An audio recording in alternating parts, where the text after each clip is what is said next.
Hello guys, and welcome back to my YouTube channel. If you're new to my channel, hello and welcome to my channel. My name is Summer.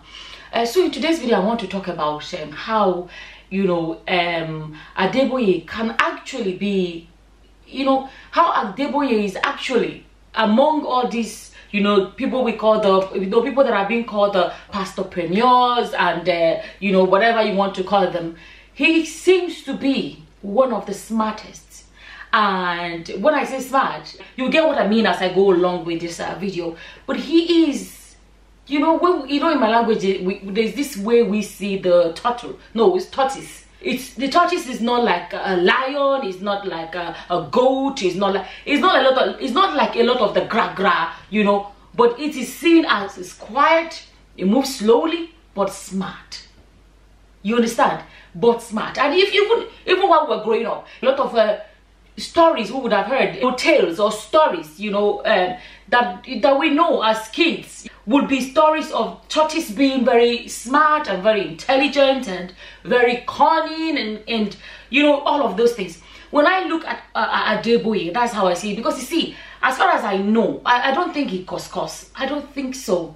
I'm not sure. The way that you see Adeboye always coming out and cos here, cos there, and a lot of others. Ibiyome, Poleneche, and all this gra. He doesn't really do it. He would say his own quietly. We say this small. But he has his own ways. He has his own way around this whole thing. Not too long ago, there was this whatever. Oh, come and see. People were shouting about. Oh, come and see. Bloggers will not say this one now. Come and see. Oh, he's donating. He's donating billions to charity. And I decided to actually read it up. And when I read up about it, I realized that no, this man is not donating anything. This is not. He is saying he's doing a crowdfunding, meaning that he's saying, I'm not going to spend the one in my pocket. Oh, you people should come and donate so that I can give. That is what it is. But the news is that he's donating billions. No, he's not donating billions. He's saying he's crowdfunding for the billions. He's trying to get donations for these billions so he can give it out. But the news that is flying is that this man is donating billions. He has his own ways. I'll read it to you guys how it is on the news. This is a Vanguard. It says HLF, that's the name of his charity, whatever it's called, launches crowdfunding platform with insurance benefits. You see how it's all twisted? With insurance benefits. Go and read up about the so-called insurance benefit. He's giving people incentives to donate. And that donation, he claims he's going to donate the donations. He's going to donate the donations.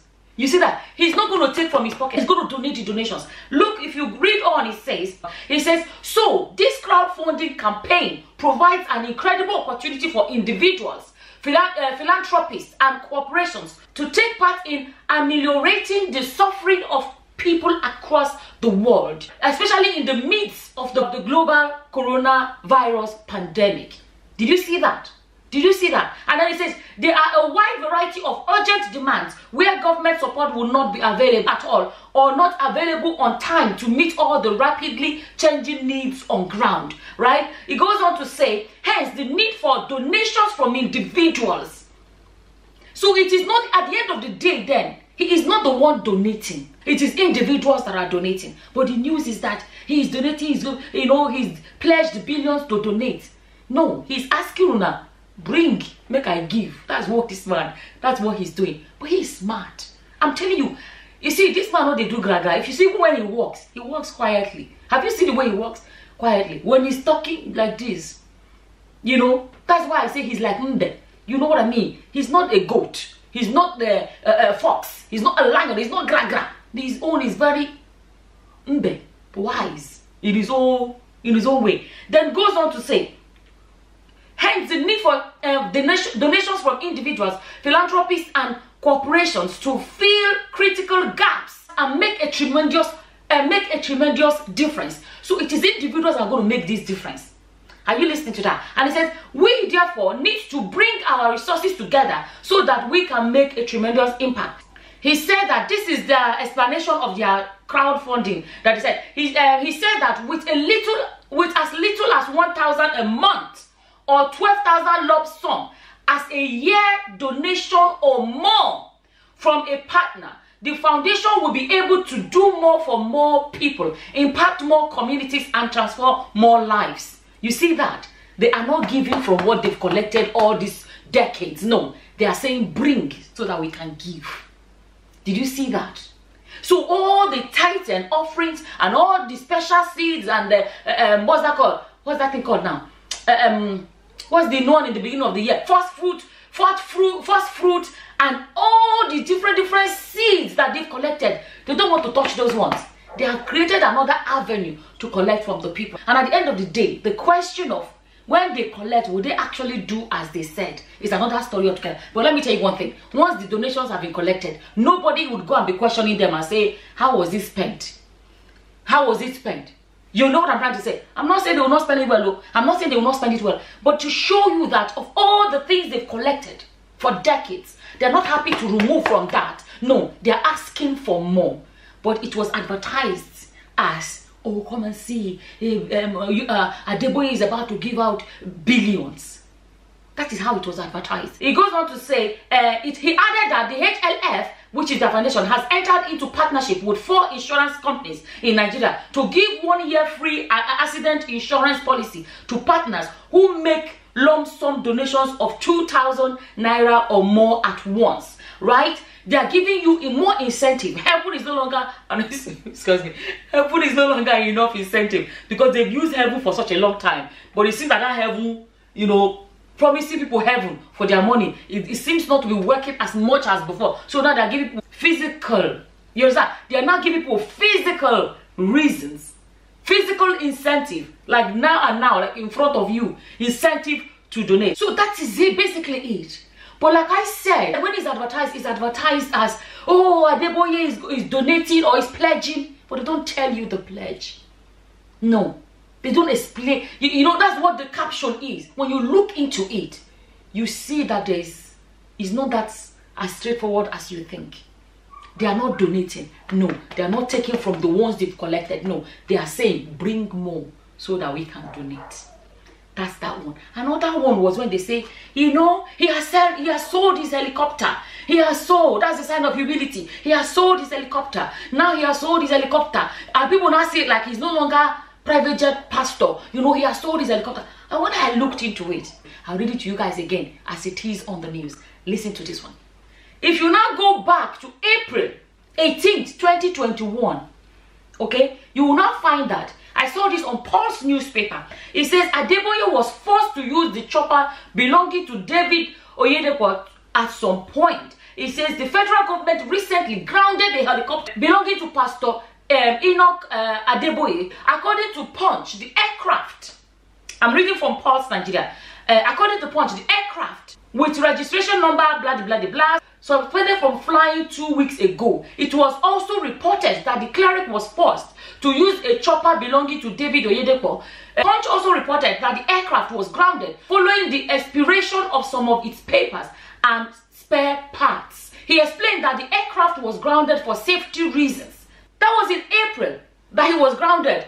April. Then in September, he sold it. Let me tell you guys, if it was grounded in April, could it be, because let me tell you, why did he not sell it before he even got grounded? What if it was proven to him that, okay, this aircraft is really bad, it's not worth fixing, the risk is not worth it, and he thought about it like, this aircraft, they thought say, you know, good, so it may give me a problem. Nobody wants to crash in an aircraft. Realizing that the aircraft is so bad is enough for him to say, okay, let me get rid of it. You get my point? So this aircraft has problems. They talked about the parts and they said it was not safe to fly. There were so many other problems as far back as April. So what if I'm thinking that because they couldn't fix the problems, they decided to get rid of it. And now he's selling it all of a sudden. Oh, he's so humble. He's selling. When did this become the way to quantify humility? This is how bad things have gotten. And let me tell you, These are how bad things have gotten. All of a sudden, oh, he's selling his aircraft. Oh, he's selling lift. Oh, do you even know? Let me read to you guys more information about this aircraft, right? For you guys to see. You know, I'm always going to come here and make my video. It's left for you, for people to decide what they take out of it. This is from Sahara Reporters. It says, it was also stated that the managers of the aircraft charged 50,000, 20 million naira, $50,000, 20 million naira monthly, every single month. Think about that, 20 million naira every single month. And then you ask yourself, the amount of money that is being spent in a country full of poverty. Do you know 20 million naira a month, times it by the year, and think about how many people in their congregation that can bring out of poverty? What makes it, why can't he fly? Even first class in an aeroplane, in a normal plane. Why can't he fly even on a normal plane? What's it called? Regular flight. Okay, let's say first class in a regular flight. Why does he need this? Think about the amount of poverty that this can alleviate. So if you sit down and think about the cost of maintaining this flight, wherever they park it or wherever the parking, maintaining it, like fixing it and putting it in order and all of those things. What's it called? The pilots, everything involved.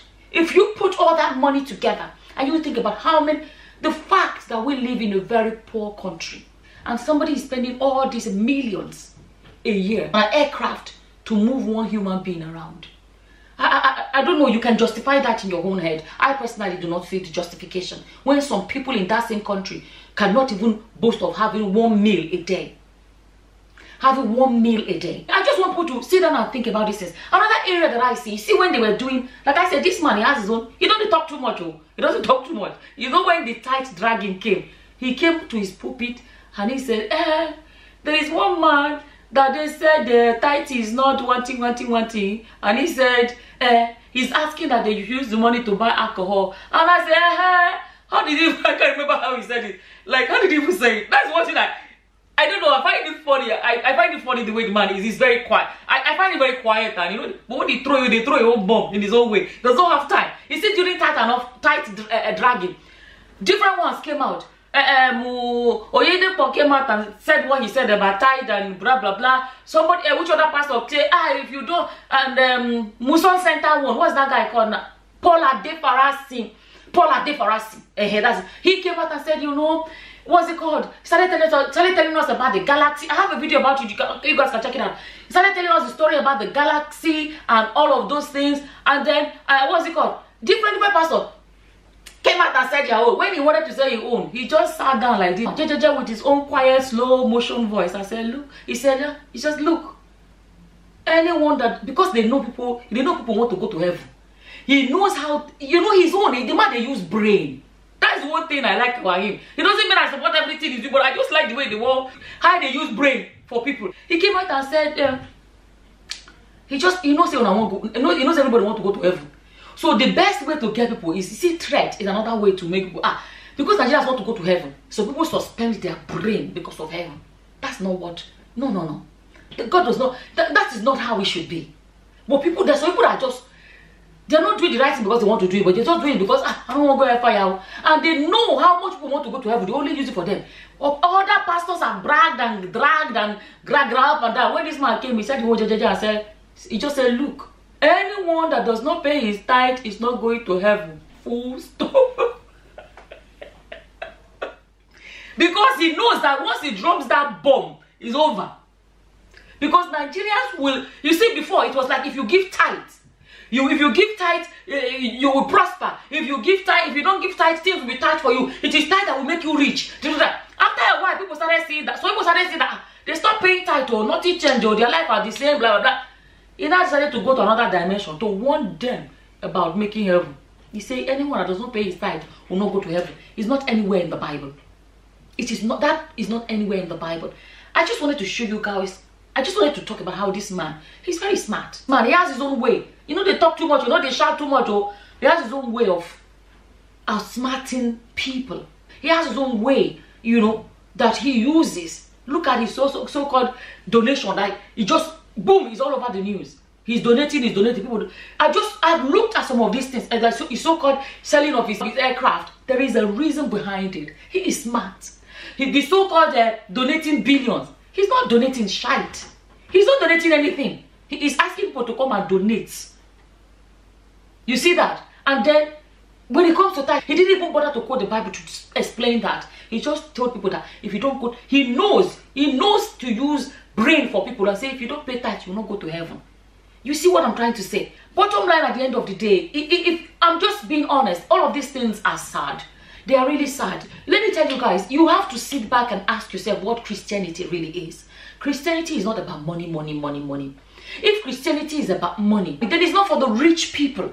Then it's not for rich society. There are societies where people are just naturally doing well because the society is well set up for people to succeed. You get my point? It is a poor, suffering country where there's so much poverty that they promise people money and all of these things to give them hope. For this is not what our Christianity is. And I just want people to be able to begin to open your eyes. Be blind no more. Choose no longer to be blind. Be able to see through all of these things. Know God for yourself. Open your Bible.